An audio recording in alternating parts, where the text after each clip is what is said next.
Bienvenue sur DMG TV, les histoires mystiques. Tu es nouveau sur la page, n'oublie pas de t'abonner, de laisser un commentaire, de liker et de partager. Si tu veux raconter une histoire, il y a un numéro WhatsApp à l'écran là. Envoie ton histoire au plus 237 655 81 90 17 et on va jouer ici sur YouTube. On poste 10 histoires tous les jours sur YouTube à 12h00. Donc n'hésite pas à envoyer ton histoire. Partage ton histoire pour sauver des vies. Ce qu'on fait, c'est pour sensibiliser. Donc s'il vous plaît, n'oubliez pas de liker, de commenter, de partager. Abonnez-vous si vous n'êtes pas encore abonné. Et voilà, on va commencer avec la première histoire. Bonjour DMG, c'est JP. Comme j'ai dit tantôt, bonjour à tous, je salue toute ta communauté, je suis une de tes plus grandes fans, je te suis beaucoup. J'apprécie vraiment le concept parce que moi-même j'ai eu beaucoup d'attaques mystiques. Mais aujourd'hui là, je ne vais pas raconter mon histoire, je vais raconter l'histoire d'un petit à moi que j'ai vu grandir. Il était étudiant de son divin. Bon, c'est un petit, je peux dire, il est tellement intelligent. Moi je l'appelais souvent le petit génie. Un quotient intellectuel incroyable, élevé. Et vous savez, ce genre d'enfants-là, ce sont des enfants très curieux. Particulièrement lui. Et c'était un enfant qui était seul dans son monde parce que il avait des passions un peu assez uniques à lui. Ses passions étaient traiter des exercices de maths, physique, chimie ou se plonger entièrement dans la lecture. Il aimait lire. Tu n'allais jamais le voir scotché devant une télé ou même devant un téléphone et tout. C'était un intello de feu et de sang. Quand tu viens devant la télé, c'est juste pour suivre le journal ou les débats politiques, les trucs comme ça, ce qu'il aimait. Bon, ça faisait déjà 2 ans que l'enfant était à l'université. Il n'avait jamais eu de concours, après tous les concours qu'il avait essayé. Mais bon, il se battait, disant que l'avenir nous réserve le meilleur. Tout commence le jour où il entre dans un club de maths. Je constate donc que puisqu'on louait dans une cité, moi j'avais mon studio, il avait une chambre juste à côté de chez moi. Je constate donc que je ne le vois presque plus. C'est là où je demande que mais mon petit, chaque jour là, tu sors le matin, tu rentres le soir là, tu pars où? Pourtant ce sont les congés et tu es censé rester à la maison et tout, et te reposer et tout. Il me dit que non, en fait, j'ai intégré un club de maths là et parce que c'est bien, je retrouve les gens comme moi qui ont la même passion que moi et autres. Il dit, ah bon? Waouh, c'est une bonne chose. Mais dis-moi, le club de maths là, ça se trouve où à l'université? Bon, on se dirait qu'à l'université, il y a souvent certains clubs et autres qui ne sont pas si mauvais, tu vois. Je voulais juste me renseigner après, pas derrière, pour me renseigner, demander que mais le club de maths, c'est comme ça, est-ce que c'est comme si, est-ce que c'est comme si, c'est là où il me dit. C'est là où je lui dis, mais le club de maths se trouve où?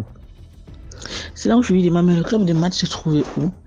Il me dit que le club de maths se trouve dans tel bâtiment, c'est hors de l'université. C'est là où mon cœur est tombé dans le ventre en fait. Parce que le bâtiment qu'il m'a indiqué où ils faisaient leur rencontre, c'était un bâtiment qui avait pour réputation que il se pourrait qu'il y avait des loges estudiantines, des confréries, des trucs pas du tout bien qui se passaient là-bas. Parfois on disait qu'il y avait des étudiants qui entraient et ne ressortaient plus. C'est là où je lui dis, mais mon père, dis-moi, tu n'as pas compris la réputation de cet immeuble et tout. Il dit que si, mais tu sais que les rumeurs sont fausses. Je suis entré là-bas, mais c'est plutôt joli, c'est magnifique et tout. Je lui ai demandé que, oh, tu voulais que ce soit comment? Est-ce que les choses du diable sont souvent beaux, sont souvent laides à voir? C'est très beau, non? Mais tout ce qui brille n'est pas or. Il dit non, c'est super, il n'y a rien de mal, tout ça. Je lui ai dit ok, d'accord. J'ai dit, voyons voir. Bon, j'ai demandé, mais qu'est-ce que vous faites même de particulier là-bas? Il me dit que on se retrouve, on va parler de l'école, on va parler des débats, des choses qu'on a vues. On va traiter des exercices de maths, on va traiter ci. On va faire ça, on va faire ci, on va. J'ai dit, ok. Et tu m'as dit, dedans il a cité la lecture, tu m'as dit que vous faites de la lecture, vous lisez quel type de bouquin? Parce que moi-même je suis une grande, j'aime beaucoup la lecture, quoi, une grande lectrice. C'est là où quand il me cite les bouquins, je suis dépassée. Je dis qu'amène-moi un peu un de ces bouquins-là, je vois. Quand il amène, je vois, mais d'abord la photo de couverture est très effrayante. Et quand tu vois, tu sens déjà que c'est quelque chose de pas du tout net. Je lui ai dit que tu es vraiment sûr de ce que tu es en train de faire. En tout cas, je ne veux même pas comprendre tes explications, mais je te conseille de ne plus y aller.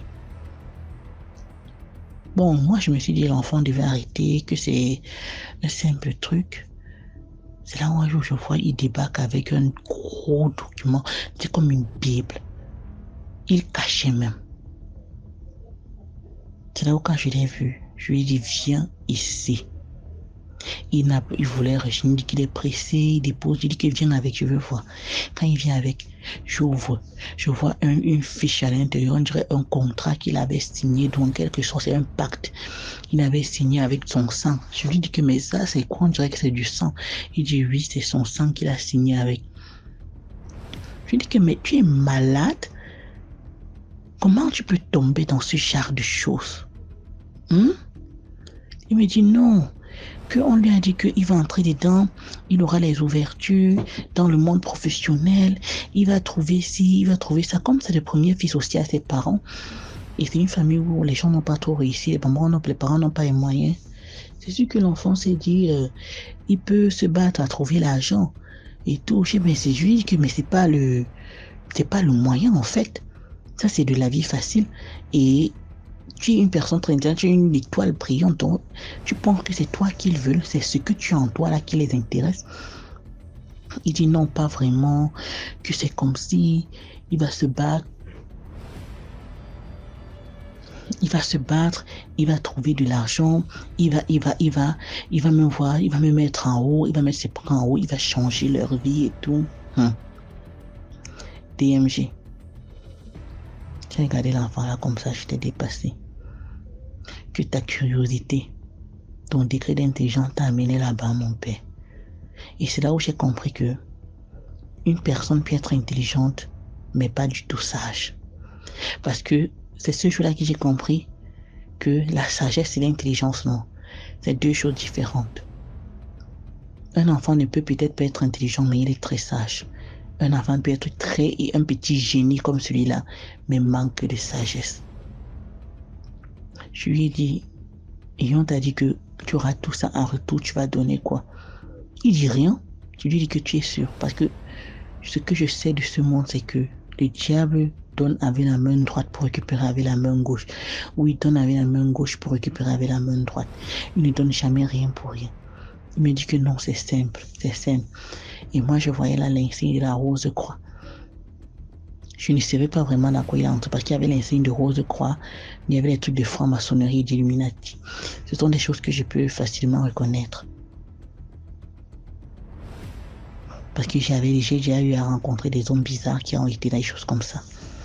Donc j'ai beaucoup fauté ces choses-là. Je lui ai dit arrête. Tout commence quand 6 mois après ce qui s'est passé, donc quelques temps après, non, on apprend que son petit frère au village, parce qu'il vivait à Bafoussam, ses parents vivaient à Bafoussam, son petit frère décède. Comme ça, l'enfant aussi est tombé comme ça, un petit truc, il est mort. C'est là où on se rend au village, même avec lui, il avait une tante ici. On avait sa tante là aussi, c'est pas qu'il a le même son, c'est juste que ami à maman et tout. On part avec elle et tout. Arrivé là-bas, comme les Bamileke, les traditions, non. On fait l'autopsie, on dit que non, c'est son grand frère. Quand on dit que c'est son grand frère, moi aussi, sur le coup de la tristesse et tout, j'avais complètement oublié que l'enfant l'avait peut-être plongé dans des choses qui n'étaient pas bien, non. Tout ce, la maman dit jamais, le papa dit jamais, les parents refusent que c'est pas leur enfant. Ça ne peut même pas pour que l'enfant est mort naturellement. En fait, ils ont refusé, non. C'est quand on retourne en ville, on arrive en ville, que quelques temps après, l'enfant quitte sa chambre, je constate qu'il ne vient plus. Je l'appelle, il ne décroche pas, j'écris des messages, il ne répond pas. Mais je voyais quand même qu'il était connecté par WhatsApp, il mettait même des statuts. Mais là, maintenant, l'enfant frottait déjà un monde luxueux.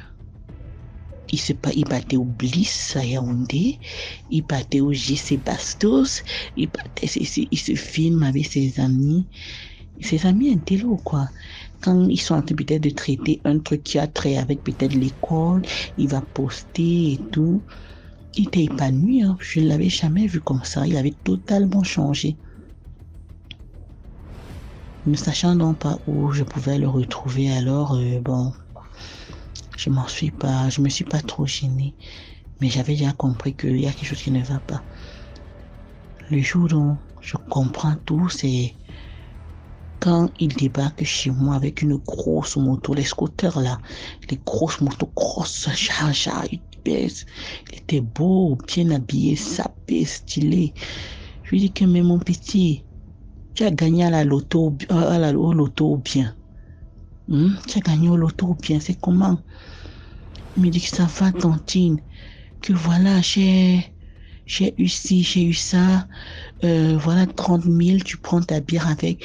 Je lui dis que, mais tu as quitté ta chambre, tu n'as même pas déménagé, tu es seulement où?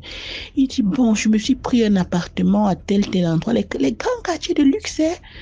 À tel endroit, j'ai équipé une fois dans ce qu'il y a ici. Il faudra que je vienne déménager juste peut-être pour partager, parce que même vendre là, ce sont les miettes.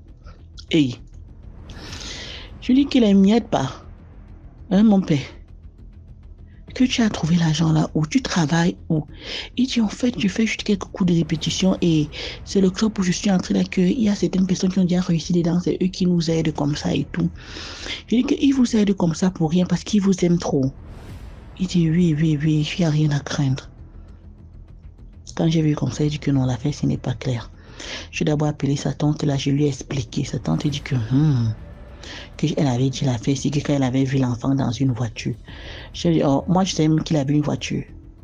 J'avais aussi découvert aussi comme ça par celle-là, qu'elle avait croisé l'enfant en vie, était dans une belle voiture là. Grosse voiture, un bébé hein, d'à peine 19 ans. J'appelle donc sa maman au village, je raconte tout à sa mère que il se pourrait que le pater qui avait fait l'autopsie là ne s'est pas trompé, que ça peut être cet enfant-ci qui a fait ça à son petit frère. Comme il envoyait déjà l'argent aussi aux parents pour les mettre à l'aise là-bas, la maman a dit que je suis juste jalouse de son fils, que c'est la jalousie qui font que je m'éloigne de son fils et tout. TMG, j'ai lavé mes mains, j'ai dit que les choses aussi peuvent faire comme ça, après ça devient que c'est toi qui as tué tel, c'est toi qui as fait ci, parce que les trucs du village et les traditions là et autres, les trucs de... J'ai dit que non.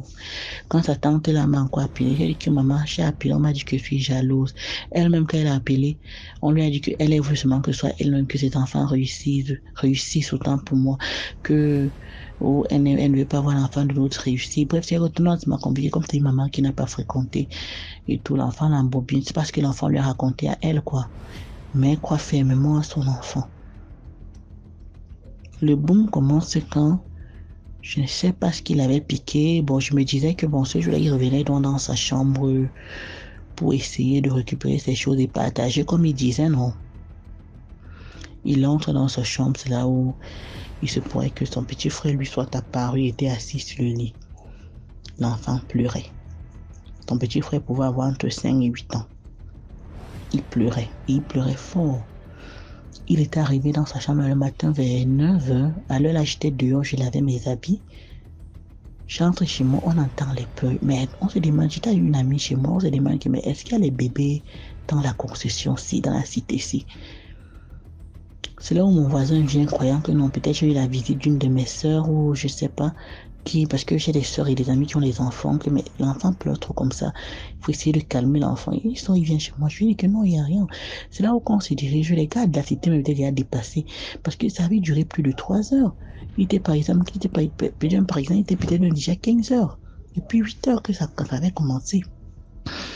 C'est là où on vient, on cogne. J'ai dit que mais le petit s'il était quand même entré dans sa chambre ce matin, est-ce qu'il est déjà sorti et tout? On vient, on cogne fatigué, on cogne. L'enfant dit que ne me dérangez pas en criant. Il pleurait, même lui-même il pleurait et on entendait double pleurs, on était dépassés. C'est là où le grand frère là a dit que non, on va casser la porte là pour voir. Ils ont donc cassé la porte. On le trouvait à genoux devant son lit. Il supplie l'enfant de partir, d'aller se reposer, de ne plus le déranger. que si l'enfant le dérange, les parents vont souffrir. Il supplie, il supplie, il supplie, il supplie. L'enfant ne fait que pleurer. C'est là où il confesse que on lui avait dit que s'il veut réussir comme ça, oh, son petit frère, c'est lui qui le gêne. Son petit frère a ceci, son petit frère, donc il doit choisir entre son étoile. En fait, on a endoctriné son esprit, on a lavé son cerveau un chat. Il avait donné son petit frère. Et je sais pas trop, je me rappelle plus trop parce que j'étais scandalisée, quoi. Il raconte, Dieu merci pour moi, je n'avais jamais touché à son argent. Parce qu'il dit que l'argent qu'il partageait aux gens, c'est un argent travaillé, ou ça fait quoi dans la vie des gens. Je suis restée comme ça. J'étais stupéfaite. Les gens lui ont demandé que bon, tu as fait tout ça. Tu travailles, ou jusqu'à on va te demander que tu travailles quelque part, tu vas dire oui. Il dit qu'il ne travaille encore dans aucune société. Qu'on lui a demandé de finir d'abord son master 2 avant de trouver le travail. Donc en fait, ils sont en train d'utiliser.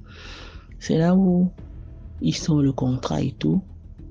C'est là où quand on voit le contrat, il avait une durée de vie d'à peine 5 ans, 5 ans.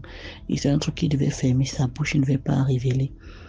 Bon, quand ça se passe, on lui dit que bon, je vais devoir t'amener au village voir tes grands-parents. Mais moi, j'ai dit que je ne peux pas voyager avec lui dans le même bus. Quelqu'un a la qualité, si on ne sait pas ce qui peut se passer.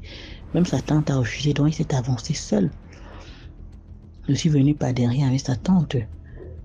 Bon, quand on est arrivé, il a confessé aussi à sa mère parce que partout où il passait, il voyait son petit frère. Le lendemain matin, on a retrouvé sa maman suicidée derrière leur maison sur un arbre. Je ne sais pas ce qui s'est passé. Je ne sais pas si elle était témoin de l'histoire depuis le début et c'est elle qui a encouragé son fils à y entrer pour qu'elle aussi, ça la prenne parce que le papa n'a rien eu et les autres personnes rien. Mais lui aussi, pendant qu'on trouvait la maman derrière, lui, on le retrouve aussi sur le tombeau de son petit frère décédé. Donc lui, il était mort, mais il est mort sur le tombeau de son petit frère. Dieu seul sait ce qui s'est passé. Bon, les trucs des autopsies et tout ont révélé que il a confessé que c'est le petit frère qui est venu se venger, que peut-être sa maman était de mèche, des choses comme ça. Parce que vraiment, une maman, après avoir fait l'autopsie, le violon te dit que c'est l'enfant tel qui a tué son petit frère. Ça ne t'interpelle même pas. Même pas. C'est ça qui nous a dépassé. Et quand on arrive en ville, on constate un certain nombre de choses. Tu sais que ton enfant ne fait rien, même si tu n'as pas fréquenté. Il y a des choses que tu sais que tu joues le lendemain quand quelqu'un tombe et a l'argent comme ça, il ne fait rien de bon, qui pourrait lui donner tout l'argent là. Tu commences à te poser des questions. Mais elle nous a plutôt insultés. Ah, j'ai dit que c'est Dieu seul qui sait. C'est Dieu seul qui sait. Mais l'histoire du petit là m'a beaucoup touché parce qu'il était un enfant très intelligent. Et vraiment, il faut aussi savoir que le système du pays, c'était aussi un genre, et que cet enfant avait la grâce d'entrer une école de formation, peut-être ça, il l'aurait évité. Mais c'est vrai que même dans les écoles de formation, on peut retrouver ça toujours. Mais honnêtement, Dieu seul sait ce qui s'était passé. Dieu seul sait. Avec sa maman. Parce que pour le décès de la maman, on n'a pas compris. Ou c'est la honte qui a fait la maman est partie elle-même se suicider. Ou elle était de mèche comme celui qui a fait l'autopsie a dit. On ne sait pas. On ne sait pas. Je n'ai même pas voulu attendre l'enterrement. Et la tante là et moi non. On est rentré sur Yaoundé que chap. On est rentré sur Yaoundé et on a expliqué ça aux voisins. Oui, ce qui s'est passé, tout le monde ça m'a stupéfait. Et la chambre du petit là, on a fait sortir, les gars ont fait sortir tous ces objets.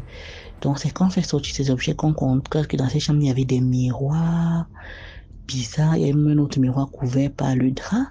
Il y avait la photo de son frère avec, tu vois les couteaux de table là. Il y avait un couteau de table enfoncé dans la photo. Il y avait tellement de choses. Et dans son contrat qu'il avait signé son pacte, c'était écrit que dès qu'il va parler, il devait mourir. Et tout, il y avait tellement de choses. Bon, moi, je n'ai pas voulu me mettre à fouiller ces choses. Tout ce que les gars ont dit, c'est que c'est un truc mystique. On ne peut pas vendre ça à quelqu'un, donner à quelqu'un. On ne sait pas ce qu'il y a dedans. Les gars ont acheté l'essence, même pas le pétrole. L'essence, ils ont versé sur ça. Ils n'ont pas brûlé dans la cité, c'était hors de la cité, fait les ordures. Ils ont versé sur ça, ils ont mis le feu, ça a brûlé. Et tout ce que le bailleur a fait, c'est amener un prêtre exorciste qui est un peu prié dans la maison là, sanctifier la maison et tout avant de remettre en location. Bon, je ne suis plus dans la cité là aujourd'hui parce que cette année-là, je suis même parti avant qu'il y ait un nouveau locataire dans cette chambre. Je suis plus dedans, mais j'apprends que c'est une chambre qui est hantée. Les locataires qui viennent ne font pas plus de 3 mois et s'en vont. D'après ceux avec qui j'ai gardé le contact, c'est comme ça, c'est resté là comme ça. Aïe, des enfants intelligents, non, vous êtes très intelligents. Sachez que c'est Dieu qui a mis cette étoile en vous. Vous avez une grande étoile, méfiez-vous de tout. Parce que quand vous allez voir ces gens-là venir vers vous, c'est pas parce qu'ils vous aiment trop. Les seules personnes qui vous aiment beaucoup sur cette terre sans condition, ce sont vos parents. Il n'y a personne d'autre. Personne d'autre. N'entrez pas dans les réunions ou les sessies parce qu'on va vous dire que vous aurez les ouvertures. On peut comprendre que tu fréquentes dans une grande école privée et on dit qu'après tu as les ouvertures pour tes professionnels et tout. Oui, là c'est compréhensible. Mais entrer dans un club ou dans ceci parce qu'on dit qu'après tu vas trouver le travail, non, c'est très dangereux. Ce n'est pas bon. Ce n'est pas bon, ce n'est pas bon. Méfiez-vous et soyez sages parce que j'ai compris que on peut être très intelligent comme ça, mais on manque de sagesse. Soyez très sages. Le dehors, sinon, la naïveté aussi n'est pas bon. Beaucoup de courage, ça, c'est la leçon qui a attiré. Ceux qui n'ont pas la sagesse, demandez à Dieu de vous donner la sagesse. Parce que cet enfant, il était très intelligent, certes, mais il manquait de sagesse. S'il était un peu sage, il n'aurait pas fait. Et sachant que quand il y a des rumeurs, il n'y a pas des rumeurs sans feu. On dit seulement qu'il n'y a pas, ou c'est quoi, de fumée sans feu. C'est-à-dire que quand une rumeur naît, sachez que la rumeur est née d'une petite vérité, même si elle a été transformée. Ce bâtiment qui avait pour réputation d'être mauvais ou savoir les mauvaises choses ou les sectes qui se déroulaient là-bas et autres. Si les gens disaient comme ça, même s'il y avait des histoires inventées autour, ça veut dire qu'il y avait d'abord quelque chose qui s'est passé et qui a fait que les gens disent que ce bâtiment n'est pas bien et que tout le monde évitait ce bâtiment. Ceux qui entraient dedans étaient seulement dépassés. Donc, faites attention. C'est l'histoire que j'avais racontée pour aujourd'hui. Merci, DMJ. Merci beaucoup pour cette histoire. Laissez vos impressions en commentaire. Dites-moi ce que vous pensez en commentaire. C'est que tous ces narrateurs qui viennent ici raconter les histoires, c'est justement pour nous encourager. Donc, voici la première histoire qu'on a écoutée. Qu'est-ce que vous pensez de l'histoire? Dites-moi de vous regarder, d'écouter la vidéo en commentaire. Maintenant, on passe à la deuxième histoire. Écoutez attentivement, s'il vous plaît. DMG, c'est encore moi. Aujourd'hui, je vais te raconter l'histoire de mon ami qui a perdu sa main. Voilà, il a perdu sa main droite à cause de la méchanceté des hommes. Mais ces personnes-là pensaient que lorsqu'ils allaient attaquer peut-être, je crois, sa main pour l'empêcher de pouvoir aller à l'école, ces personnes-là allaient arrêter la destinée qui était sur la vie de cet ami-là. Mais bon, je vais te raconter l'histoire. L'histoire se déroule dans les années 90, voilà, 90, 2000. Voilà, j'ai un ami qui était au primaire et il faut dire que cet ami-là était brillant, il était très brillant à l'école. Et chaque fois qu'il sortait de la maison avec son petit frère, sur la route, il avait pour habitude de croiser un monsieur qui était devant une cabane. Et quand il croisait ce monsieur-là, chaque fois, il saluait ce monsieur. Jamais un jour, il ne passait là sans dire bonjour à ce monsieur. Il avait pour habitude de saluer ce monsieur-là. Et l'année où il voyait le monsieur régulièrement, c'était l'année-là même qu'il allait avoir des problèmes dans cette année-là. Voilà. Et chaque fois qu'il passait, il saluait le monsieur, il saluait le monsieur. Et un matin, notre ami a commencé à sentir des douleurs dans sa peau. Des douleurs à la main, des douleurs à la main. On ne savait pas ce qu'il avait. Il n'arrivait même plus à tenir le bic, des douleurs. Et ce qui a fait que cet ami-là a arrêté d'aller à l'école pendant l'année-là. Et il souffrait énormément jusqu'à ce que son bras commençait à pourrir. Voilà, ses parents l'ont emmené un peu partout. On ne trouvait pas quelle était l'origine de ce mal. Vraiment, la main pourrissait. Et on peut dire sur 1 mois, 2 mois, le monsieur qui chaque fois s'asseyait devant sa cabane voyait maintenant le petit frère de cet ami-là venir seul. C'est comme ça qu'il approche le petit frère de mon ami et il lui dit: ah, mais ton grand frère, tiens, ça fait un bon moment que je ne le vois pas. Lui, quand il passe chaque fois, il ne fait pas de passage ici sans me saluer. Mais je ne vois pas mon ami depuis un bon moment. Qu'est-ce qui se passe? C'est là que le petit frère va dire au monsieur: ah, mon grand frère, il est malade. Et que sa main lui fait mal. Il dit: ah bon? Il dit: ok, il n'y a pas de problème. Donc, il a laissé le petit frère partir. Au retour de l'école, il attendait le petit frère. Il lui a dit: bon, allons, je vais voir ton grand frère. Quand il est arrivé, il a salué les parents. Les parents étaient étonnés de le voir. Il dit: ah non, j'ai mon petit ami là. Quand je suis assis devant chez moi, il passe régulièrement, il me salue. J'ai demandé à son frère m'a dit qu'il est malade. Je voulais voir aussi. C'est comme ça qu'il a regardé la main de mon ami. Il a souri. Il est sorti, il est allé prendre des plantes et puis il a mis sur la main de mon ami. Voilà, il a dit que vous allez voir dans la nuit des choses sortir, mais n'ayez pas peur. Les choses qui vont sortir là, il faut retirer ces choses-là, mettez-les dans un bol. Voilà, et vous allez voir ce qui va se passer. Et pendant la nuit, mon ami, il faut dire qu'il avait des douleurs énormes à la main. Et bon, le bras était pratiquement pourri, hein, vraiment, le bras était pourri, ça sentait, c'était vraiment horrible. Et pendant la nuit, il a vu comme des asticots, 4 gros asticots qui sont sortis les uns après les autres. Et chaque fois que l'un sortait, il mettait les asticots dans, comment je peux dire ça, dans un bocal. Et le lendemain, quand le monsieur est venu, il lui a dit: ah, qu'est-ce qui s'est passé hier? Il dit: ah, voilà, ce sont ces asticots-là que j'ai pris. Il dit: voilà, c'est bon. Et que ta mère a été attaquée mystiquement. On va voir ce qu'on peut faire. Les asticots-là, les médicaments que j'ai mis là, c'est, comment je peux dire ça? Ce sont les esprits qui ont fait sortir ces asticots-là dans ta main. Et ces asticots-là, on va utiliser ça pour ta guérison. Donc, le monsieur, il prend, il fait une potion là, qu'on met régulièrement sur la main de mon ami. Mais une semaine après, il faut dire qu'il revient et puis il dit à mon ami: ta main, tu vas la perdre. Mais normalement, c'était censé que la main pourrisse jusqu'à te tuer. Mais tu vas perdre la main à ton poignet là, ta main va tomber seule.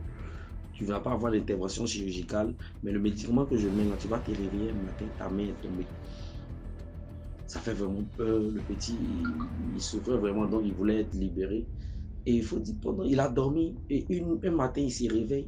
La main est restée sur le, je peux dire, sur le lit.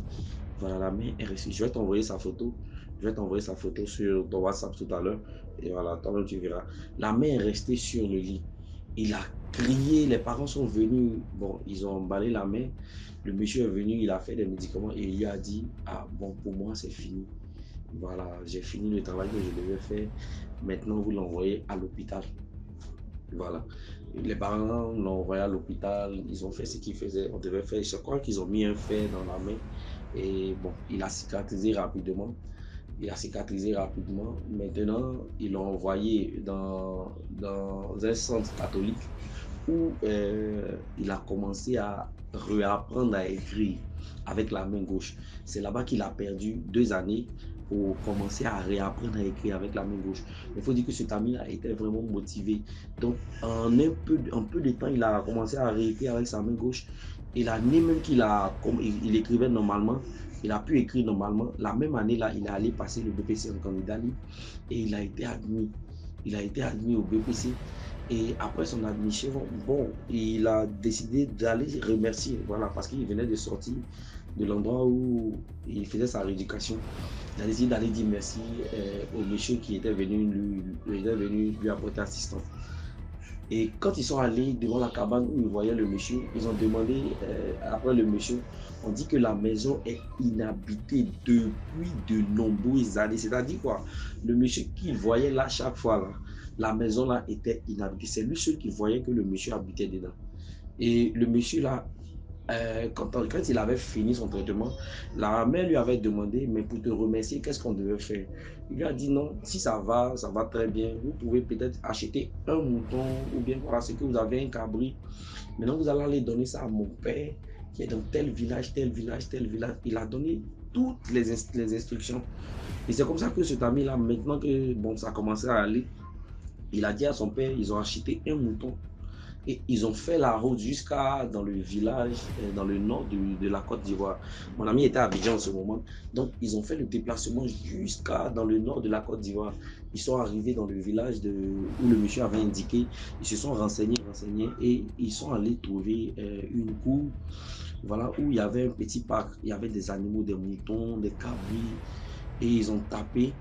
Ils sont entrés avec le mouton. Ils ont demandé à voir telle personne. Le vieux a demandé, est-ce que vous avez vraiment vu la personne? Ils disent non, voilà. Ils ont expliqué véritablement ce qui s'était passé, que le fils du monsieur leur était venu en aide. Et grâce à eux, au fils du monsieur, l'enfant n'a pas perdu totalement la main. Voilà. Et le vieux a commencé à sourire et puis il leur a dit, effectivement, c'est mon fils, mais il est décédé depuis de nombreuses années. C'est-à-dire que là où vous l'avez vu là, il était déjà décédé. Voilà, il était déjà décédé, mais c'est pas sa première fois. C'est pas sa première fois. Il apparaît souvent dans des endroits et puis il apporte son aide à des gens qui viennent nous remercier. Et que vous voyez le parc qui est là, les animaux qui sont là. C'est tout ça, c'est des gens qui sont venus dire merci, des gens qui ont apporté des animaux pour venir dire merci. Voilà, et il demande à ces gens à chaque fois que ces gens guérissent de m'apporter. Voilà, donc vraiment. C'est ce que j'avais à vous dire. Et le monsieur, il est vraiment décédé. Ça a choqué vraiment le petit. Voilà, ça a choqué mon ami. Il dit waouh. Donc, c'est un revenant qui était venu me soigner. Il a compris là que c'était vraiment la main de Dieu. Voilà, c'était Dieu qui l'avait emmené ce monsieur-là dans sa vie afin de pouvoir l'aider. Parce que là, mystiquement, il était attaqué. Et l'ennemi voulait que mon ami perde totalement sa main. Il perde l'usage de sa main, voilà, pour le plus qu'il soit, pour le plus que la lumière qui était en lui là, sa destinée, pour ne plus qu'il puisse, comment je peux dire, rentrer dans sa destinée. Mais au contraire, ce que je peux dire, c'est que parfois, Dieu permet qu'il arrive malheur pour glorifier son nom. Voilà, mon ami a perdu sa main, mais à cause de la perte de sa main, parce qu'il est handicapé, voilà, il a pu participer à des activités, voilà, des activités sportives. Et il est devenu un très bon athlète. Il a remporté beaucoup de médailles pour la Côte d'Ivoire, beaucoup de médailles. Et lorsqu'il a, comment je peux dire ça, rangé les crampons, il a eu un emploi. L'État de Côte d'Ivoire lui a donné un emploi et aujourd'hui, cet ami-là, il est fonctionnaire. Il a une famille et ça va chez lui. Voilà, ça va chez lui. Je peux dire que ceux qui l'avaient attaqué mystiquement, là, ces personnes-là ont échoué. Et ils ont vu que cet ami-là, voilà, avait une grande destinée. Voilà, ils ont vu que cet ami-là n'était pas seul. Il y avait une grande protection autour de lui. Voilà. Donc aujourd'hui, ce que j'avais à dire, c'est que vraiment, quel que soit ce qui nous arrive, voilà, quel que soit ce qui nous arrive, Dieu ne nous abandonne pas. Quand nous avons un cœur blanc, parce que cet ami-là, je le connais, il a un cœur blanc, malgré qu'aujourd'hui, il a perdu sa main, mais il n'a jamais abandonné, il n'a jamais refusé d'aider quelqu'un. Il a toujours été là, toujours été disponible pour les uns et les autres. Et je pense que c'est ce que Dieu a vu, c'est pourquoi il a emmené ce monsieur-là dans sa vie, afin de pouvoir l'aider. Voilà. Et c'était mon histoire d'aujourd'hui. Vraiment que Dieu nous bénisse. Partagez, likez et bye bye. Waouh. Merci beaucoup pour l'histoire. Merci pour la force que vous donnez au mouvement chaque fois que vous racontez les histoires. Je vous laisse toujours dire ce que vous pensez en commentaire. C'est ça le truc. Maintenant, on passe à la troisième histoire. Troisième histoire, écoutez attentivement aussi. Donc, voilà, je joue l'histoire. Bonjour, Dame, je dis comment vous allez? Moi, je vais super bien. Ça fait banalement entre 2 à 3 mois que je vous suis au départ. C'était sur TikTok. Après, je me suis abonnée à votre chaîne YouTube. Donc, aujourd'hui, je décide de raconter mon histoire que j'ai vécue à moi. Aimer, partager, liker, c'est très important. Donc, je vous dis grand merci pour tout ce que vous faites pour nous. Franchement, c'est fort, c'est fort. C'est fort comme histoire que les gens racontent. C'est vraiment fort. je te dis grand merci, chapeau à toi, que Dieu te protège, qu'il te fortifie, c'est pas facile. Donc voilà mon histoire, je vais commencer par là. C'est le petit frère de mon père, c'est-à-dire mon oncle. Il vit au village, donc moi j'ai jamais fait sa connaissance, c'était ma toute première fois quand il arrive en ville. Il est venu chez nous à la maison, donc voilà.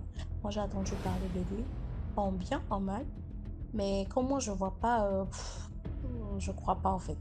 Donc voilà, il est venu chez nous, il a fait ses 6 jours et puis il est reparti. Donc quelques mois plus tard, on nous annonce son décès. Bien avant son décès, je suis sortie un samedi, voilà, je suis rentrée au petit matin 5 heures, je suis rentrée. Je restais éveillée parce que je dois faire la lessive. J'étais tranquille sur la terrasse, je faisais la lessive. D'un seul coup, j'ai senti une présence sur la terrasse, quoi. C'était comme si j'étais passée sur la terrasse. Moi, j'ai pris peur. Je suis rentrée. Quand je suis rentrée, ma mère était au salon, elle faisait son chapelet. Elle est catholique. Elle dit, tu vas où? Tu fais plus ta lessive? J'ai dit, non, maman. Des fois, là, c'est compliqué. Sur la terrasse, là, c'est vraiment compliqué. Il y a des choses qui bougent de tous les sens. J'ai senti la présence de quelqu'un. C'est comme si je suis pas seule au fait. Donc, moi, j'ai pris peur. Je vais faire ma lessive dans la douche. Et dit, ok, d'accord, vas-y, je vais prier. Je suis partie, j'ai fini de faire ma lessive. Même pour sortir, c'était compliqué, mais bon. Finalement, j'ai aussi pas sorti. J'ai ici sur mes trucs, je suis rentrée prendre ma douche, j'ai dormi. Vers les 11 heures, ma mère vient me réveiller. Elle dit, suis-moi. J'attache le pan, je le suis vers le garage, l'NG. Je vois un énorme crabe, un crabe noir. Moi, j'ai jamais vu ça dans ma vie quand même. Je vois le crabe, mais le crabe là, c'était pas facile. C'est pas un crabe facile. C'est un truc mystique. C'est un crabe, genre, je sais pas. L'atterrissage n'était pas vraiment facile pour lui. Donc, c'était lui qui était sur la terrasse quand je faisais ma lessive et tout.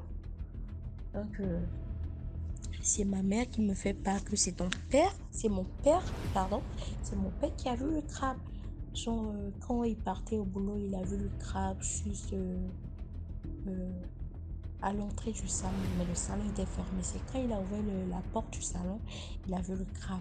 Mais le crabe il était vraiment faible. Il n'avait plus de force. Vous voyez, les crabes, non, ils sont tellement agités et tout. Donc, mon papa a pris un bâton, il a tapé sur le crabe. Donc, il a mis ça vers le garage là-bas. Après, on a volé ça. Waouh, c'était la totale parce que moi, j'ai jamais vu un crabe J'ai jamais vu un crabe de la sorte. C'est vraiment waouh, quoi.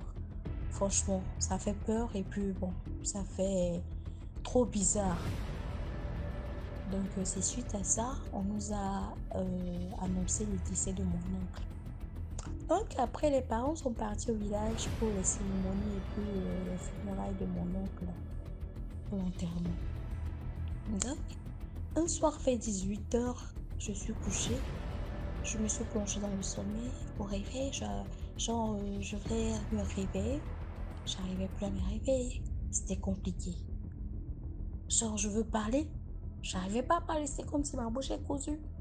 C'était comme si la personne il mettait une force très puissante sur moi, sur le lit. Genre, il m'appuyait sur le lit. Genre, pour me lever, je n'arrivais pas. Waouh. De ce coup, j'ai dit, Seigneur. Quand j'ai crié, j'ai dit, Seigneur, j'ai ouvert les yeux, j'ai vu un chat blanc devant moi. D'un seul coup, il a disparu. Un chat blanc. C'est pas quelqu'un qui m'a raconté, c'est mon histoire. J'ai vu le chat et Seigneur. Je suis sautée, je suis sortie, bam! J'ai vu la grande cousine, j'ai vu le chat blanc, nana, j'ai vu le chat blanc. Elle dit, calme-toi, tu as rêvé ou bien tu as vu le chat? J'ai vu le chat. J'étais tout en larmes, ça m'a fait peur en fait. J'ai vu le chat blanc, j'ai vu le chat. Elle dit, oh non, calme-toi, ça va passer. Donc, depuis ce jour, j'arrivais plus à dormir parce que quand les parents sont partis au village, ils ont fait presque un mois avant de rentrer. Mon père a demandé la permission au boulot et tout, donc ils ont fait presque un village avant de rentrer. Donc, même pour les appeler, c'est compliqué. On ne peut pas les appeler parce qu'il n'y avait pas le réseau. C'est eux plutôt qui nous appelaient et tout. Donc, voilà. J'avais peur. Moi qui dormais seule, j'ai invité maintenant mes deux cousines à dormir avec moi. On dormait dans la même chambre maintenant parce que les deux autres partageaient la même chambre. On dormait dans la chambre et tout. Mais c'est compliqué, j'arrivais pas à dormir, franchement. Donc un jour, il y a un long message, et il y a un long numéro, pardon, un long numéro qui m'a écrit. Je connaissais pas le numéro, mais un long numéro quand même. La personne m'a écrit, il a été gentil avec moi, mais je connaissais pas ce dernier. C'est qui? Il fait non, ça n'a pas d'importance, t'inquiète pas, je vais rentrer bientôt, je vais t'appeler, on va se voir. Ne cherche même pas à savoir qui je suis et tout. J'ai dit non. Ça peut pas se faire comme ça. Dis-moi qui tu es. Il dit non, t'inquiète pas, ne cherche même pas à savoir, calme-toi. Moi, je l'ai bloqué. Il a pris un autre numéro, il m'a encore écrit. Il dit, ah, moi, je suis gentil avec toi. Tu me fais le genre de bébé gâté là et tout. Moi, on me fait pas ça. Tu sais qui je suis? Hein? On me fait pas ça. Hein? Il faut respecter tes aînés. Je dis, ah, c'est qui ça? Respecter mes aînés comment? Pardon? Respecter mes aînés comment? C'est qui en fait? C'est qui? Il dit, ça n'a pas d'importance. Mais je vais t'apprendre les bonnes manières. J'ai dit, ah bon? Tu vas m'apprendre les bonnes manières. Jusque-là, je ne vous ai pas insulté. Je ne vous ai pas manqué de respect. Et il dit, non, t'inquiète pas, je vais te montrer qui je suis. J'ai dit, monsieur, vous ne pouvez rien me faire. Moi, je n'ai pas peur de vous. Je lui ai dit ça comme ça. Donc, il a laissé une note. Après, j'ai vu la note. J'ai cliqué là-dessus. Pour moi, c'était juste pour faire sa présentation, bien présenter ses excuses, bon, un truc du genre. L'MG. J'écoute sa note. Le monsieur est en train de faire des incantations sur moi.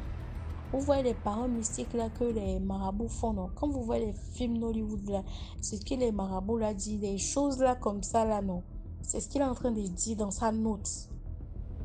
C'est ce qu'il est en train de dire dans sa note. Waouh, c'était la totale. C'était vraiment la totale. Je ne comprenais rien du tout. Et puis quand il parle, excusez-moi, quand il parle, il fait... Il parle comme ça, il prend quelque chose, je sais pas, il tape ça. Je sais pas comment vous expliquer. Il fait ça. Il parle, il fait ça. Il fait ça, il fait Je dis, oh, c'est encore quoi ça? Et puis, après qu'il a laissé la note, en même temps, il a su que je suis en ligne. Il m'écrit encore.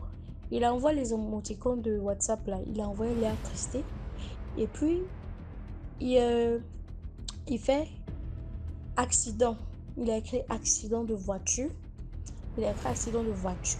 Maintenant, il a fait suivre les trucs. Il a fait suivre les trucs en fait. Les émoticônes, il a fait.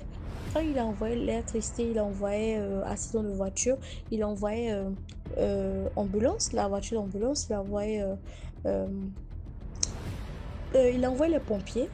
Il a envoyé ambulance. Il a envoyé voiture de corbillard. Il a envoyé truc là. Un cercle. Il a envoyé ça. Et puis il m'a bloqué. C'est lui qui m'a bloqué maintenant. Donc je ne peux pas avoir accès à lui. On a pris le numéro. On a essayé d'appeler le numéro, ça ne passait pas. Le numéro ne passait pas. On enregistre le numéro dans un autre téléphone. Ça ne sort pas WhatsApp. C'est pas un numéro WhatsApp. Waouh. C'est compliqué ça. Donc, suite à ça, parce que, bon, moi, je me confiais vraiment à mes parents parce que je suis à Benjamin. Je confiais vraiment à mes parents. Donc, j'attendais leur retour, en fait. Donc, un soir, j'avais mal au cœur. J'ai tellement mal au cœur que je voulais boire du Lépic. J'ai fait appel à mon car. J'ai dit, s'il peut sortir, il peut venir me chercher. On va se balader un peu. Il s'est chercher du Lépic. Il a dit, ok, d'accord. Il est venu me chercher. On a presque fait 1 heure de temps. On a en train de chercher Lépic et on n'a pas trouvé. Et puis on nous a montré un bar d'aller là-bas que c'est H24. On va trouver les pics là-bas que c'est une cafétéria. De toute façon, on est parti, on a pris notre lait. En revenant, on a trouvé, excusez-moi, on a trouvé vous voyez les enfants mongols de façon là, non? Il était arrêté au feu rouge. Il est venu coucher sur la voiture. Il veut pas bouger. Mais on a peur aussi parce que déjà, ça sonnait au moins autour de 1 heure, 2 heures déjà. On a peur de sortir de la voiture. Parce qu'il n'y avait pas trop de monde. Voilà. On avait peur de sortir de la voiture. Il s'est gesticulé de gauche à droite. Après lui-même, il est parti.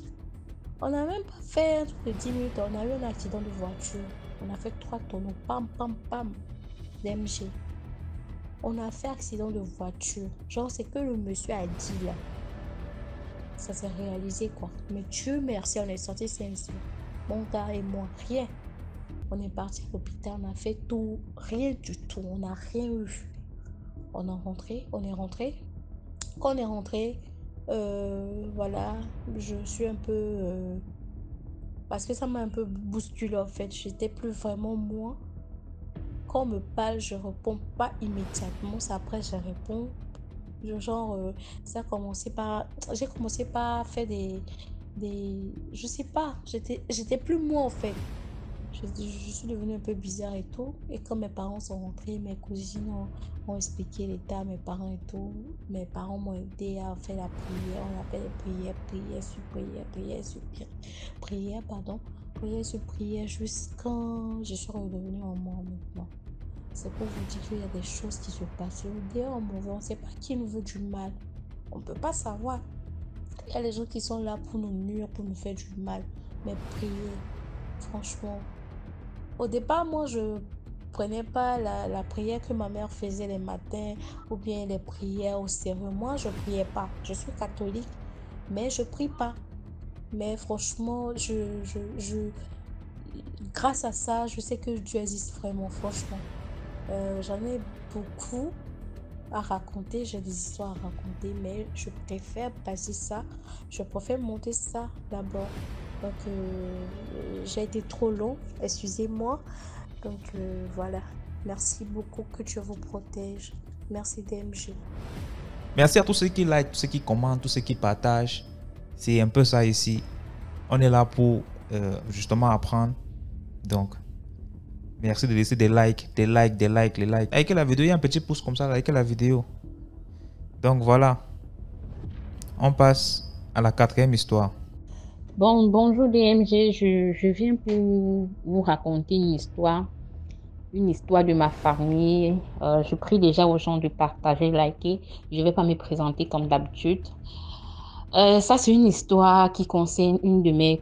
Je vais dire ma soeur parce que j'ai grandi chez eux depuis quand j'ai l'âge d'1 an. Donc, c'est ma soeur qui a vécu cette histoire. Je vais pas donner ma ville, mon pays, je ne vais pas donner la ville, rien du tout. Bon, ma soeur, un jour, elle s'est mariée en fait. Un jour, sa belle, c'était dans un taxi. Elle dit il y a un prophète, lui, qui dit à sa belle-sœur que je vois une de tes femmes qui est enceinte. Quand elle regarde, elle ne voyait que ma soeur qui venait de se marier. Tout. Elle ne voyait plus une personne. Elle est enceinte et le jour de son accouchement, quelque chose de vraiment extraordinaire va se passer.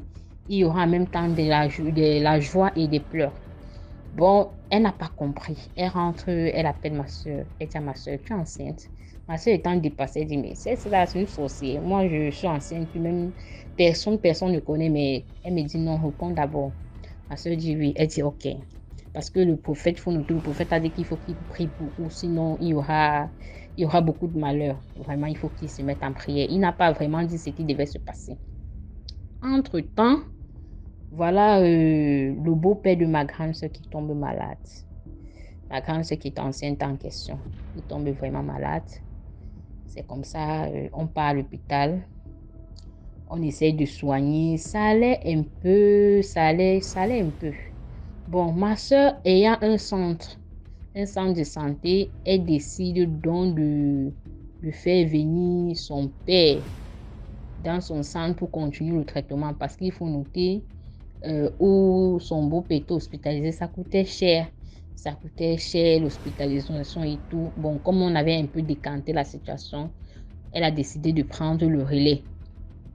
C'est comme ça que son beau-père étant dans le centre où ma grande soeur gérait, elle suivait son beau-père là-bas. Bon, ma grande soeur était déjà, on va dire, elle était à presque à terme en fait. Et comme sa belle-sœur qu'on avait fait passer le message que le prophète l'avait fait passer le message. Elle aussi, elle est une infirmière de profession, donc elle est même sage-femme en fait. C'est comme ça. Ma grande soeur dit, elle s'était arrangée avec sa belle-soeur que bon, quand les contractions vont commencer, je voudrais que tu viennes, je vais t'appeler pour que tu viennes plutôt m'accoucher dans mon centre pour que je ne veux pas partir sur une autre place à coucher. Oh, j'ai un centre. C'est même pas un centre, c'est une clinique en fait. C'est une clinique. Donc je dis centre là, c'est vraiment c'est une clinique. Donc je voudrais que tu viennes dans ma clinique pour me faire accoucher. Je ne veux pas aller ailleurs parce que là, je vais me sentir comme chez moi et tout. Comme tu es du métier et je préfère que tu viennes chez moi. Entre-temps, son beau-père était hospitalisé. C'est comme ça. Ma belle... Bon, avant ça, il y a eu trop de choses qui s'est passées dans sa belle famille. Je peux pas, parce que c'est encore une autre histoire. S'il faut raconter, c'est carrément une deuxième histoire. Bon, il y a entre-temps, toutes ces choses sont passées, tous les tralala et tout. Le plus mystérieux va venir. Ma grande soeur, les contractions commencent à 5 heures. Elle appelle donc sa belle-soeur. Sa belle-soeur se rend donc à la clinique. Et il faut aussi noter que le mari de ma grande soeur aussi est infirmier. C'est comme ça que le mari n'est pas parti à la clinique ce jour-là. Il est resté, puisqu'elle avait d'autres enfants, il est resté garder les autres bébés à la maison, les autres enfants à la maison. C'est comme ça, quand elle arrive à l'hôpital, ma grande soeur en contraction, elle fait le toucher, elle voit ça avance normalement. Bon, il faut noter que le beau-père de ma grande soeur, c'était le père de sa belle-soeur qui venait pour la faire accoucher. C'est comme ça qu'elle entre, elle salue son père, tout va bien, son père en forme, il n'y a pas de problème et tout. Elle part maintenant, c'est comme ça, elle consulte ma grande soeur, elle voit que bon, c'est le moment de faire accoucher. Entre-temps, ils étaient en prière parce que le prophète, elle avait gardé le contact avec le prophète. Le prophète leur avait dit que le jour que cette dernière va accoucher, il faut beaucoup prier. Donc, entre-temps, elle priait tellement. Elle priait parce que elle sentait, quand elle est entrée en clinique, elle a senti qu'il y a les zones négatives qui sont autour là. Donc, elle a senti qu'il y avait quelque chose. Elle s'est mise à prier, elle priait. Voilà, au moment de ma soeur d'accoucher, sa belle se dit pousse. Elle voit, au lieu de pousser, ma grande soeur se lève, quelqu'un qui est en contraction, parce qu'elle savent, quelqu'un qui est en contraction, elle est en train sur le point de donner naissance. Je dis DMG, elle se lève comme le robot. Boum! Donc tu vois comment un mort se lève tout droit comme ça là, comme un robot qui se lève tout droit. Elle s'est levée directement, elle se met debout. Elle était sur le point d'expulser l'enfant, elle se met debout, les yeux ouverts. Ma grande soeur la secoue. Elle dit c'est quoi? Je vais peut-être appeler Pamela parce que je ne veux pas donner son nom. Elle dit Pamela, c'est quoi? Pamela ne répond pas. Voilà, comme ça, ma grande soeur elle tombe sur le dos au sol. Elle est quittée de la table d'accouchement, elle tombe au dos au sol. Mais c'est là directement ce que le prophète avait parlé là, gênant sa tête. Quand ma grande soeur tombe comme ça, les yeux étaient carrément ouverts. Elle était regardée dans le vide, comme quelqu'un qui est en train de mourir en fait, qui est en train de mourir. Elle ne comprend rien. Quelqu'un avec qui elle arrivait, elle causait, elle riait. Maintenant, au moment de dire pousse, ça se passe comme ça. Elle appelle donc ce prophète. Elle dit au prophète que voilà la situation. Il dit, va dans la chambre, ton père est hospitalisé là-bas, va dans la chambre de ton père. Tu pries dans sa chambre. C'est comme ça qu'elle arrive, elle trouve son père. Et quand elle est arrivée, son père était mal en point. Il était là mal en point. Quand elle arrive, elle entre dans la chambre de son père. Puisqu'elle savait que son père n'était pas quelqu'un de catholique, comme on dit souvent, il n'était pas quelqu'un de bien. Elle dit à son père, ce que tu veux faire là, ça va te dépasser. Elle a parlé 3, ce que tu vas faire là, ça va te dépasser. C'est comme ça qu'elle est entrée dans la chambre de son père. Elle s'est mise à prier. Elle dit à son père, dis Amen. Son père ne dit pas. Elle a tout fait. Son père n'a pas dit Amen. Elle dit OK. Parce qu'elle fait comme ça. Elle sort. Elle part maintenant chez ma soeur. Entre-temps, ils ont fait une vidéoconférence. Je ne sais pas comment on appelle ça sur WhatsApp. tous les frères du gars et le prophète, ils se sont mis à prier. Directement, ma soeur ouvre les yeux. Elle était encore au sol. Elle demande, mais Pamela, qu'est-ce qui s'est passé? Elle dit, elle-même ne comprend rien. Quand elle s'est mise à pousser, elle a vu comment une lumière blanche est venue. C'est comme ça qu'elle a perdu connaissance. Donc, elle était dans une lumière blanche et tout. Elle dit, ok, on porte ma soeur, on la fait coucher. Quand on la fait coucher, c'est comme ça que elle dit pousse. En fait, finalement, ma grande soeur accouche un gros bébé. Dès qu'elle accouche un gros bébé, sa belle-soeur veut partir narguer son père que bon, avec tout ce que tu as fait, voilà, elle a accouché, elle arrive, elle trouve que son père est décédé. Donc, au moment où l'enfant sortait, c'est comme ça que son père décède. Voilà comment l'histoire. Donc, pour vous dire que vraiment, on ne sait vraiment plus. Donc, le dehors c'est vraiment bizarre. Vraiment. Donc, ils ont porté juste le corps, ils sont partis garder dans une morgue de la place. Voilà comment l'histoire, ma soeur, avec des prières, ma soeur a... Moi, je me dis, peut-être il voulait changer de vie. Parce que quand l'enfant devait naître et l'enfant devait mourir, lui, il devait reprendre les forces d'un nouveau-né, vivre encore même 30 ans sur terre. Donc, nous, on s'est dit ça comme ça, mais Dieu n'a pas accepté avec des prières. Wow. Merci beaucoup pour l'histoire. Merci à tous ceux qui participent. On passe à la 5e histoire. 5e histoire. Bonsoir DMG et bonsoir à ta communauté également. Bon, tout d'abord, je souhaitais te féliciter pour cette démarche, pour cette chaîne que tu as créée parce qu'elle permet évidemment de sensibiliser la population. Tu sais, beaucoup de personnes périssent, beaucoup de personnes tombent dans certains pièges, faute de connaissances. Donc, je souhaitais vraiment féliciter et aujourd'hui apporter ma pierre à l'édifice de cette émission pour sensibiliser mes frères et sœurs afin que demain ou après-demain, face à un problème similaire, que les gens sachent comment réagir ou comment se protéger face à certaines situations. Donc, aujourd'hui, je vais vous parler d'une histoire d'une dame, d'une maman, qui s'est fait soigner chez mon oncle. Mon oncle est maître spirituel. Alors, il a reçu cette dame, je pense qu'elle avait 40 ans déjà. Et vraiment, c'était à voir cette femme, elle faisait tellement pitié, il a même dû l'héberger pendant un bon moment. Parce qu'elle était abandonnée à elle-même. Alors, son histoire commence quand elle avait 8 ans. À 8 ans, elle vivait au village avec ses parents, mais malheureusement, son papa est décédé. Alors, orpheline de père et sa mère n'ayant pas de travail, son oncle, c'est-à-dire le frère de son père, qui vivait dans un village voisin, lui, il s'est proposé de prendre soin d'elle. La maman n'ayant pas vraiment de choix, elle a dû accepter la proposition parce que lui, il avait les moyens. Il vivait dans une grande maison, dans un village voisin. Donc, du coup, elle a accepté. Elle s'est dit, bon, s'il peut l'aider vraiment avec cette charge, tant mieux. Donc, du coup, elle part chez son oncle. Et là-bas, il s'occupe d'elle, vraiment. Mais il n'a pas d'enfant, rien, dans une grande maison. Il n'y a que les ménagères. Par contre, les ménagères ne viennent pas dimanche, naturellement. Donc, elle dit, étant petite déjà, elle partait à l'école, mais elle avait remarqué dans la maison, il y avait une chambre qu'on n'entrait pas. Cette chambre était toujours fermée et elle avait défendu. Personne n'entrait là-bas. Les ménagères faisaient le ménage partout où elles entraient dans des chambres, mais là-bas, personne ne touchait même au poignet de cette porte-là. Personne.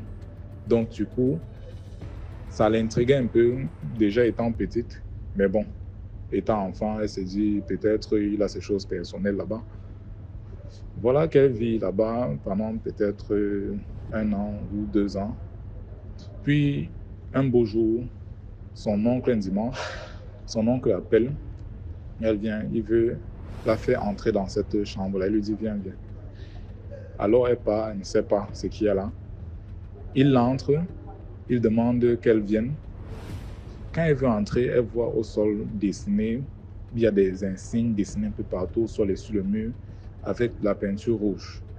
Donc, des signes dessinés un peu partout. Et elle regarde, elle voit, il y a un corbeau. Elle regarde, elle voit, il y a un hibou à l'intérieur et il y a un gros serpent. C'est comme ça qu'elle veut fuir. Elle dit non. Elle prend peur, elle veut fuir. Il l'arrête. Il la tire à l'intérieur, que viens, elle veut fuir. Viens, elle veut fuir. Finalement, il réussit à la faire entrer. Il ferme la porte. Elle se débarque, elle veut seulement sortir. Elle dit non, non, non, elle veut seulement sortir. Elle a pris peur.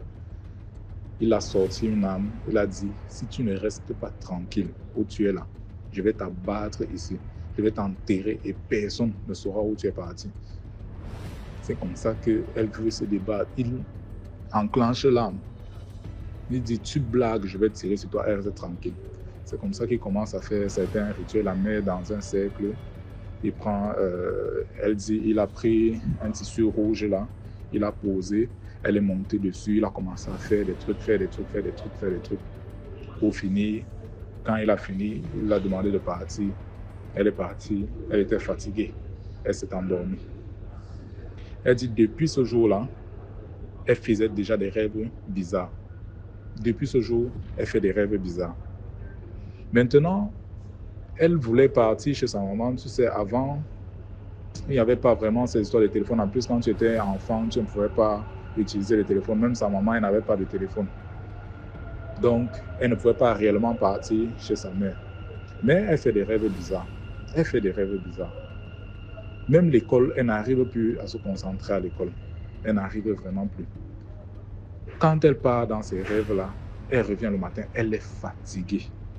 Elle revient le matin, elle est tellement fatiguée, elle n'arrive même pas à se lever et tout. Il y a eu des jours qu'elle a même manqué l'école, justement par fatigue. C'est comme ça qu'un jour, elle décide que non. Ces rêves qu'elle fait, ce n'est pas normal. Je pense qu'elle pouvait déjà être dans les 14 ans, comme ça. Elle veut partir chez sa mère, elle fuit la maison de son oncle. Elle veut partir chez sa mère, mais en cours de route, elle rencontre des serpents, ce serpent-là qu'elle a vu dans cette chambre-là. Elle rentre. Le serpent l'attaque vraiment, la suit. Elle est obligée de rentrer. Une autre fois qu'elle veut, c'est le hibou là qu'elle voit. Elle est obligée de rentrer. Une autre fois qu'elle va encore fuir, c'est le corbeau. Donc ces trois animaux-là la hantaient. Elle est obligée de rentrer. Mais chaque soir, elle va faire ce rêve-là où elle part, elle travaille, elle revient, elle part, elle travaille, elle revient et elle est fatiguée bizarrement. Comme si réellement, elle a vraiment travaillé. Et elle dit, elle travaillait quoi? Elle travaillait dans les champs. Elle travaillait dans le champ. Et elle revenait.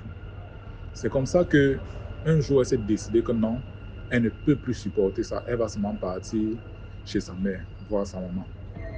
Elle court, malgré qu'il y avait les serpents, le serpent qui essayait de l'attaquer. Elle a pris son courage.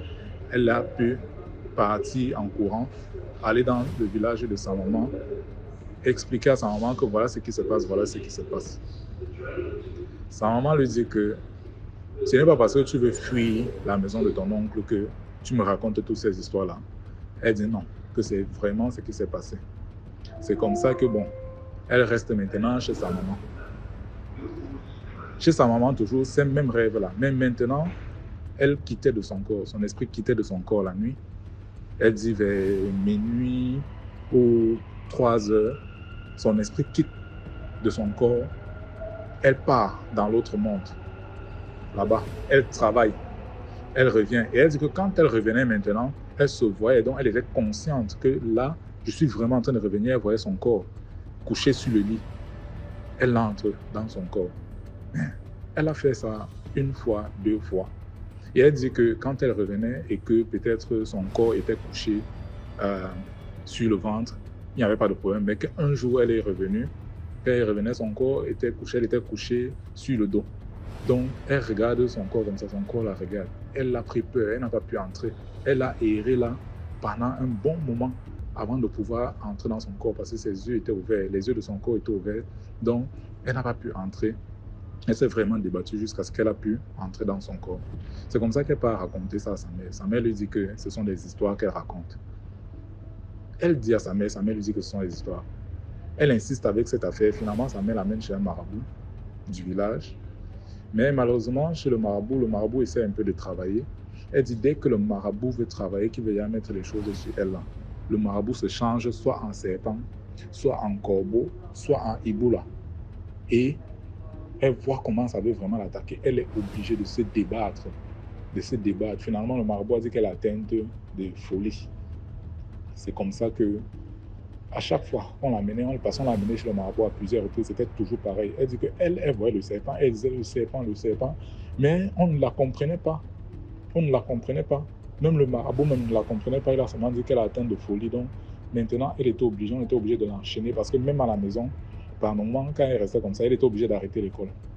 Parce que même quand elle était à la maison, par moment, elle restait là, elle voyait le serpent venait sur elle. Donc, elle était tout le temps en train de faire comme une folle. Enfin, au monde naturel, on voyait qu'elle était folle par sa façon d'agir. Donc, du coup, on l'a enchaînée. On l'a mis des chaînes parce que parfois elle était obligée de fuir. Dès que le serpent vient, elle fuit. Elle court, elle part, même si c'est en brousse, même si c'est où elle part. À ce moment, on était obligé de l'arrêter et de l'enchaîner à côté de son lit là. Mais chaque nuit, quand elle dormait, elle partait toujours travailler. Maintenant, comment est-ce qu'elle décrit ce monde où elle part? Elle dit qu'il n'y a vraiment pas de différence avec notre monde ici. Donc, c'est semblable, sauf que là-bas, les immeubles sont vraiment grands, mais tu ne peux pas distinguer la réalité et le rêve, parce que c'est tellement réel. Et elle dit que là-bas, parce qu'elle était dans on appelle ça le Kong pour les Camerounais, je ne sais pas si dans d'autres pays, on appelle aussi ça de la sorte, mais il y a le Kong partiel et il y a le Kong définitif. Le Kong définitif, c'est du genre, on te vend, tu meurs et tu pars travailler. Le partiel, c'est que tu es là, mais chaque jour tu pars travailler, mais tu reviens, tu es toujours en vie. Mais tu es dans le Kong, on t'a appris dans le Kong, tu pars travailler et tu reviens. Donc elle, c'est dans ça qu'elle était. Elle partait travailler et elle décrivait que quand elles arrivaient, donc quand elle quittait son esprit, qu'elle part, il y avait un rang. C'était comme un gardien, il y a un gardien qui vient avant que vous n'entrez dans la ville. Donc il y a ceux qui sont du Kong partiel et il y a ceux qui sont du Kong définitif. Ceux qui sont morts définitivement là, on les met sur un rang. Et ceux qui sont morts partiellement, on les met sur un rang. Ils ne devaient pas se mélanger.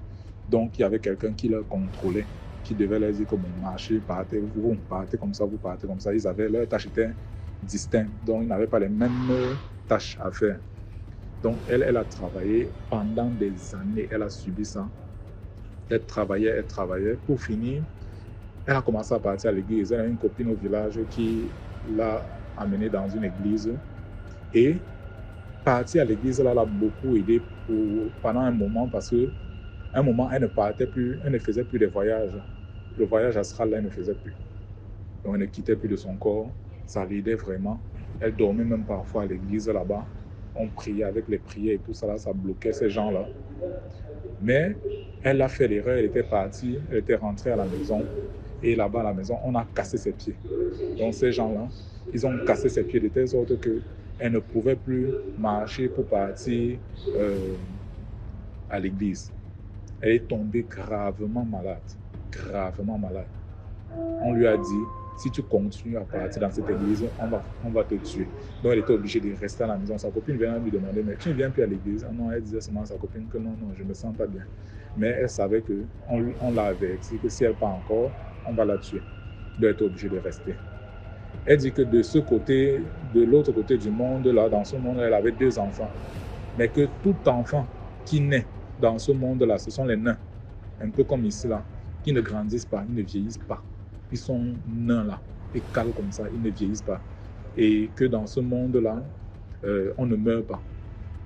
Donc là-bas, tu vas voir les gens, ils ne vieillissent pas, ils ne meurent pas, ils n'ont pas les maladies et tout ça. Mais là-bas, ils ont un gourou, un peu comme ici, on va dire président. Dans notre monde, on va dire président. Mais là-bas, ils ont un gourou. C'est lui qui contrôle tout, toutes les règles. Les gens, par exemple, elle dit, si peut-être tu veux lancer la maladie à quelqu'un, tu pars là-bas, tu vois le gourou, il te prépare quelque chose, c'est avec ça que tu lances la maladie à quelqu'un. Et maintenant, c'est là que son histoire est vraiment, commence à sensibiliser les gens parce qu'elle dit, dans ce monde, on ne voit pas certaines choses, mais ayant fréquenté cet autre monde-là, elle a vécu et elle a vu tellement de choses qu'elle s'est dit mince. Donc, on est dans le monde physique, on voit certaines choses et on ne réalise pas vraiment que c'est dangereux, quoi. Donc ce gourou-là, en fait, il a une calebasse qu'il travaille avec. On doit prendre le sang des gens. Vous voyez le sang en fin d'année, là, que les gens meurent beaucoup. C'est réel.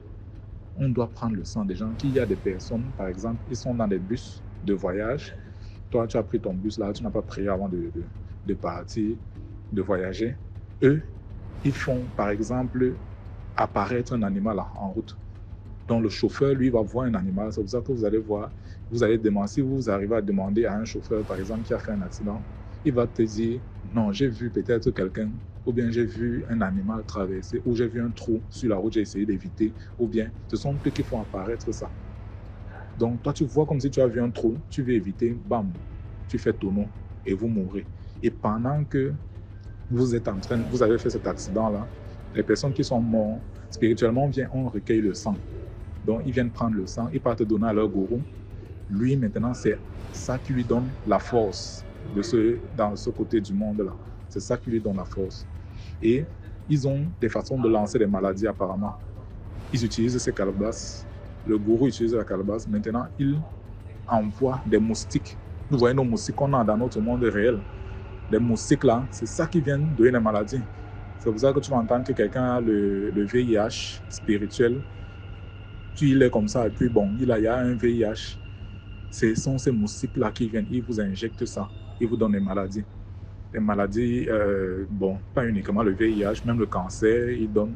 Et une fois que tu pars à l'hôpital, c'est-à-dire quand tu n'es pas quelqu'un qui connaît, quand on te détecte cette maladie et que tu commences à te soigner médicalement à l'hôpital, c'est bon, ça a enclenché. Donc, c'est comme si on t'a donné un pacte que bon, signe ta mort, tu as signé cela. Une fois que tu pars à l'hôpital, c'est bon. C'est comme ça que la maladie s'installe réellement et ça te travaille correctement. Donc, elle dit qu'il faut que les gens fassent beaucoup attention, il faut que les gens prient beaucoup. Elle a également cité des gens bon, dans leur monde là, parce qu'il y a des gens qui naissent là-bas et qu'on leur fait venir, on les fait apparaître ici dans le monde ici, sur le corps physique, mais qui viennent pour travailler spécifiquement. Et elle dit que dans leur monde là-bas, on les appelle les éjaculateurs. C'est-à-dire quoi? Par exemple, des marchés comme Mokolo, Kololung, tout ça là. Il y a des gens, vous allez leur voir là, les Bayamselam, ils vendent leurs habits, ils chantent là, vous êtes contents que non, hey, ici là, ça c'est un bon businessman, il sait faire son business. Par contre, on vous attire maintenant, il y a des éjaculateurs qui viennent, vous les femmes, ils vous touchent juste. Donc ils passent là, ils vous touchent la fesse. C'est bon. Vous allez peut-être vous rendre compte que vous rentrez à la maison, vous avez mouillé, votre slip est mouillé. Ok, mon slip est mouillé comment? Donc ce sont eux qu'on appelle les éjaculateurs. Ils utilisent votre sémence là pour aller travailler dans leur monde. Et vous, ça prend vos chances. Donc ils prennent votre chance comme ça. Eux, ils partent travailler là-bas dans leur monde. Donc, ces éjaculateurs, justement, ils n'ont qu'à vous toucher. Hein. Au marché là, pendant que vous êtes en train de choisir les habits, que non, je veux tel habit, je veux tel truc. Lui, il passe par derrière, là, il vous touche, ou alors en vous donnant l'habit, il vous touche. C'était bon. C'est comme ça, soit vous allez vous rendre compte que vous avez mouillé. Donc, ils utilisent ça pour faire leur rituel dans leur monde. Encore, il y a d'autres qui viennent ici avec beaucoup de richesses. Ou alors, ceux qui sont ici qui veulent la richesse, on leur donne des missions particulières. Et, bon, je vais taire le nom de certaines personnes, mais des femmes que nous connaissons ici, dans notre société, qu'on admire même, on dit que non, ce sont des bosseuses, ce sont des travailleuses, elles se sont fait leur richesse et tout ça là, mais qui ont pris leur richesse de ce monde-là et qui travaillent pour ce gourou-là. Je vais taire les noms, parce qu'elle nous a donné les noms, mais je vais taire les noms. Donc ces personnes, en fait, qu'est-ce qu'elles font? Par exemple, un homme, il roule là dans sa belle voiture, il voit une fille, ou alors une fille regarde, elle voit l'homme avec la belle voiture, il la regarde. Dès qu'il lui fait le clin d'œil, elle sourit. Dès qu'elle sourit, c'est bon. Il a établi le contact avec elle. Ils ont un charme particulier qu'on leur donne là-bas. Donc, dès que tu souris aussi, ou alors que tu es intéressé même d'une certaine façon, c'est bon. Il a créé le lien avec toi. Et la nuit, tu vas te rendre compte que tu vas peut-être avoir des couches de nuit. Bien sûr, il ne vient pas sous son vrai visage là. Mais tu auras peut-être les couches de nuit, tu auras ces comme ça qui viennent et prennent des chances des gens. Donc, les filles qui regardent également les gens dans les belles voitures, là, elles sourient, elles se disent que non, il est trop intéressé. Pourtant, lui, c'est ce qu'il veut. Donc, il n'a même pas besoin de parler avec toi, en fait. Il n'a pas besoin de parler avec toi, mais le simple fait que tu es intéressé, que tu montres un certain intérêt à lui, c'était bon. Vous avez créé le lien. La nuit, tu vas avoir des couches de nuit, ou bien même en semaine, tu vas avoir des couches de nuit. Donc, troisièmement, il a parlé des gens qui jettent leurs habits déjà utilisés, que ce soit dans les orphelinats. Quand vous donnez vos habits dans les orphelinats, rassurez-vous que soit vous avez lavé vos habits là, avec même du sel. Donc, vous mettez du sel dans votre eau que vous allez laver votre habit avant de donner. Parce qu'il y a certaines personnes, ils n'ont même pas besoin de laver, ils prennent des habits, ils donnent seulement comme ça. Ces orphelinats-là, il y a des orphelinats qui sont en partenariat avec ces personnes. Donc, eux, ils vont venir récupérer ces habits et aller travailler avec ces habits-là. On utilise vos odeurs et tout ça pour prendre vos chances et tout ce qui suit, vous voyez. Et même pour lancer des maladies. Donc, ces personnes, il faut vous rassurer. Quand vous donnez vos habits, même si c'est un ami, même si c'est à qui on ne connaît jamais quelqu'un, vous vous rassurez que vous lavez ça avec du sel dans de l'eau. Maintenant, il y a également, elle a dit, il y a des gens qui viennent la nuit, ils utilisent le sable de vos pieds ou la poussière de vos pieds. Vous voyez, peut-être vous avez marché durant la journée là, avec les babouches ou avec les chaussures, et puis vous laissez vos chaussures dehors, hors de votre maison, vous entrez, vous dormez. Eux, ils viennent, ils utilisent le sable que vos pieds, la paume de vos pieds ont touché là. Ils partent vous faire des mauvais trucs avec. Ils prennent peut-être vos chances ou ils vous lancent des maladies également. Moi, je vous assure, j'étais scandalisé quand elle a raconté toutes ces choses. Donc, elle a fait plusieurs années là-bas et elle avait un enfant dans le monde réel. Mais par contre, cet enfant-là était tout le temps malade. Ce qui fait que quand elle a même commencé à travailler, cet enfant-là tombait malade tout le temps. Et l'argent qu'elle dépensait sur cet enfant repartait dans le monde-là. Donc, elle dépensait l'argent sur cet enfant et cet argent repartait dans le monde. C'est pour ça que vous allez voir certains enfants sont tellement maladifs, parce qu'on les a travaillés, que quand ils viennent là, parfois c'est quand la femme est enceinte, peut-être vous n'avez même rien à voir avec ces affaires de con ou bien sorcellerie, mais quand votre enfant est dans le ventre là, on le travaille. C'est pour ça que c'est pas bien quand on est enceinte de traverser les carrefours ou de faire des endroits comme des boîtes de nuit, les bars, la nuit, tout ça là. C'est pas bien. Parce qu'ils vont travailler votre enfant. Vous allez vous rendre compte, pendant que vous êtes enceinte, vous avez les couches de nuit, ils viennent gâter votre sémence. On travaille cet enfant. Quand cet enfant vient, il vient et il tombe énormément malade. Lorsqu'il tombe malade, tout argent que vous dépensez sur cet enfant, lui, de façon matérielle, ici là, part spirituellement là-bas, de l'autre côté.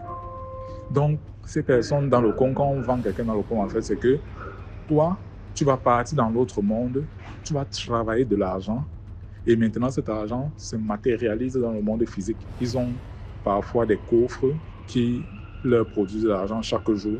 Il ouvre juste le coffre, il récupère son argent. Mais c'est cet argent que la personne qui l'a vendu de l'autre côté travaille et que lui, il a de façon matérielle de ce côté du monde. Donc maintenant, mon oncle, parce que cette femme était abandonnée à elle-même, imaginez-vous, de 8 ans à 40 ans, elle est dans cette souffrance, dans ce coma partiel, elle continue à voyager, partir toujours dans l'autre monde là, avec ses enfants qu'elle avait là-bas, parce qu'elle avait 2 enfants là-bas. Elle devait s'occuper de ses enfants là-bas, s'occuper de son enfant ici là, travailler. Elle était même montée en grade. Maintenant, c'était elle qui contrôlait les gens, qui mettait les gens en rang. Ceux qui sont dans le coma partiel et ceux qui sont dans le coma définitif, elle classait maintenant. C'était à elle de faire ce rôle-là.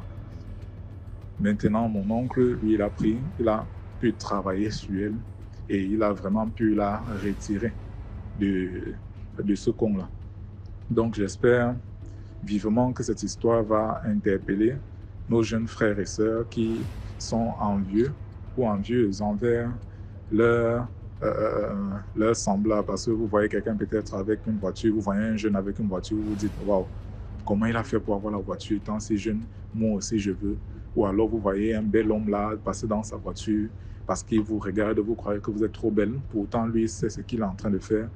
Et ne pas donner des habits utilisés sans les avoir travaillés au préalable. Oui, c'est bien de faire la charité, mais il faut être intelligent. Et il y a aussi quelque chose, il faut toujours pratiquer la charité, je vous assure. C'est quelque chose qui, parce que le monde est régi par des forces spirituelles en fait. Vous voyez quand on parle de karma là, quand vous faites du mal à quelqu'un, il y a certaines forces qui entrent en action. Parce qu'il y a, comme on dit chez les Asiatiques, le yin et le yang. Lorsque votre yang est un peu plus élevé, c'est-à-dire que vous avez fait trop de mal aux gens, vous allez vous rendre compte que vous ne pouvez pas évoluer dans la vie. Et le mal, c'est quoi? Vous pouvez avoir une copine que vous l'utilisez juste, vous n'êtes même pas amoureux d'elle, mais vous l'utilisez peut-être juste pour coucher avec elle et tout, après vous brisez son cœur, ça c'est faire du mal à quelqu'un et elle va garder cette rancune dans son cœur. Le fait qu'elle garde cette rancune-là envers vous, ça accentue votre karma. Maintenant, de l'autre côté, pareil pour les filles qui utilisent les hommes, elles veulent juste manger l'argent de l'homme et après, elles quittent l'homme, il est blessé, vous voyez. Tout ça, là, ça accentue votre karma. Et si vous ne pratiquez pas la charité, mais vraiment avec bon cœur, vous ne saurez peser ça sur la balance. Et vous allez vous rendre compte que vous n'arrivez à rien faire. Donc, j'espère que ça va pouvoir aider mes frères et sœurs. Et comme j'ai dit, je t'encourage beaucoup pour ton émission. Je vais souvent partager également certaines expériences parce que, ayant été près de mon oncle, il y a beaucoup de choses que j'ai pu entendre de ce côté-là. Donc, je vous souhaite une bonne journée. Voilà, merci pour l'histoire, merci beaucoup. Si tu veux envoyer ton histoire, il y a un numéro WhatsApp à l'écran. Envoie ton histoire et on va jouer ici. C'est la dernière histoire, pourtant pour moi, de l'épisode de ci. Rendez-vous demain 12h pour une nouvelle vidéo. Sur ce, portez-vous bien.